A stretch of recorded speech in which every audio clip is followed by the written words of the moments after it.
Finally, Geralt arrives to Novigrad.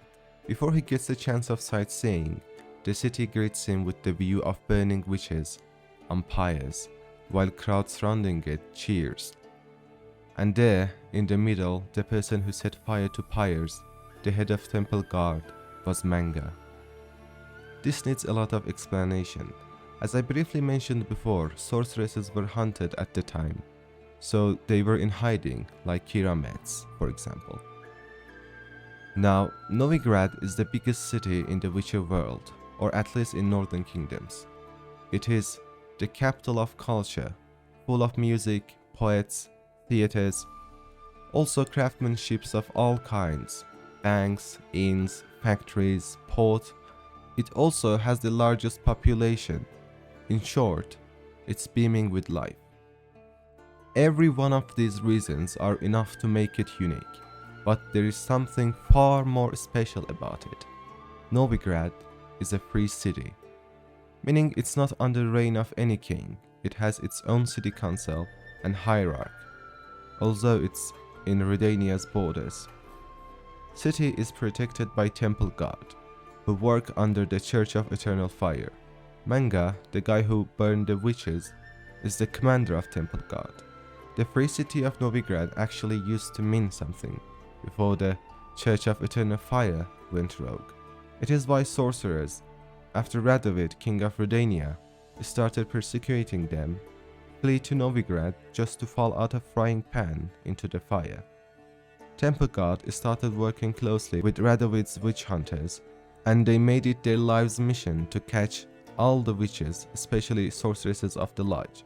This resulted in witches being imprisoned in the so-called free city and living the life of fear, including Geralt's dear friend, Triss Merigold. Geralt, worried by what he just saw, rushes towards Triss's house, only to find two thieves stealing her belongings. There was no sign of Triss. She must have fled. They fight. Geralt, after beating them up, asks them where he can find Triss. They don't know, but they say everyone who is an outlaw finds refuge in Putrid Grove, which is a district in the city run by a man called King of Beggars. In order to find Putrid Grove, Geralt has to follow a thief or ask a beggar as they pay tribute to the King of Beggars.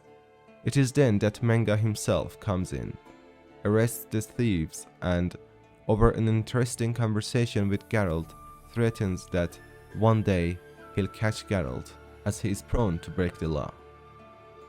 Later, Geralt spots a thief, follows him, and finds Putrid Grove.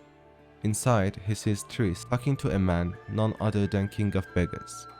After a short conversation with King of Beggars, Geralt and Triss rejoin. He tells her about Ciri, wondering if Ciri contacted her. Unfortunately, Triss hasn't seen her, but she knows someone who might help.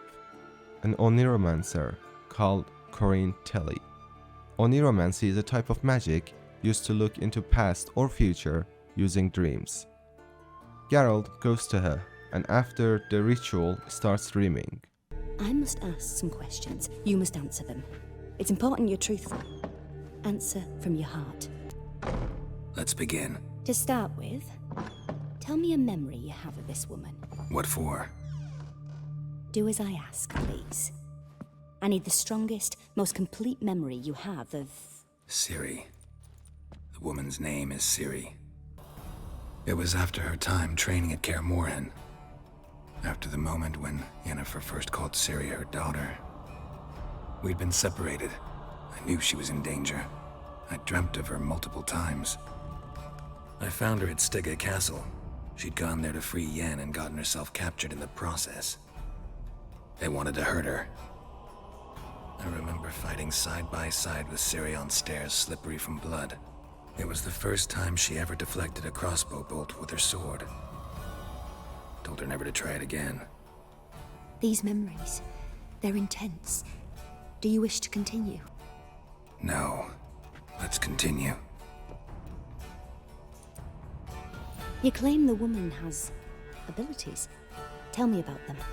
She's a child of the Elder Blood. A descendant of Bloody Falker. The rebel burned at the stake. The prophecies claim the world's destroyer will be born of the Firebrand's cursed blood. Pure legend. Know when a legend transforms into prophecy? When it gains believers. I think you're right to be reticent in talking about the woman. I see. Do you wish to say more? No. Can we start? Naturally. I knew you cared about her. But your tone, the emotions you so carefully conceal.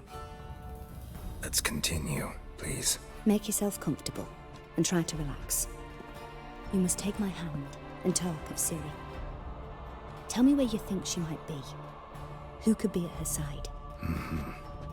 If Ciri couldn't find me, I'm sure she would have looked for another friend. Who do you mean? Maybe Dandelion. They liked each other a lot.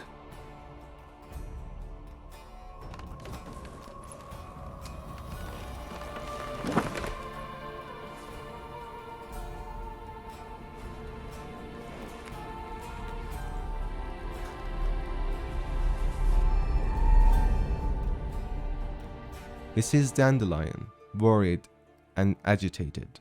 Beside him, a swallow. The bird swallow is symbol of Ciri. Now he knows that Ciri contacted his best friend, the poet Dandelion, in Novigrad. Corinne tells him that Dandelion recently inherited Rosemary and Thyme, which is a brothel, so Geralt heads there.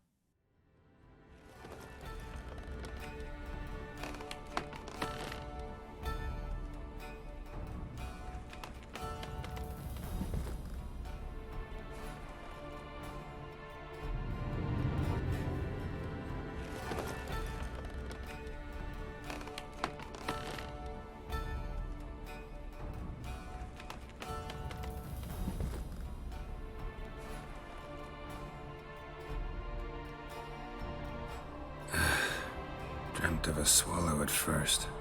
After that, just nightmares. At times the dreams can multiply. Show the past as well as the future. The swallow. It symbolizes Ciri. She contacted Dandelion. I didn't know he was in town. The poet. Heard about him. Someone left him the Rosemary and Thyme in their will. Thanks for your help. Good luck, Witcher. I hope you find your Ciri.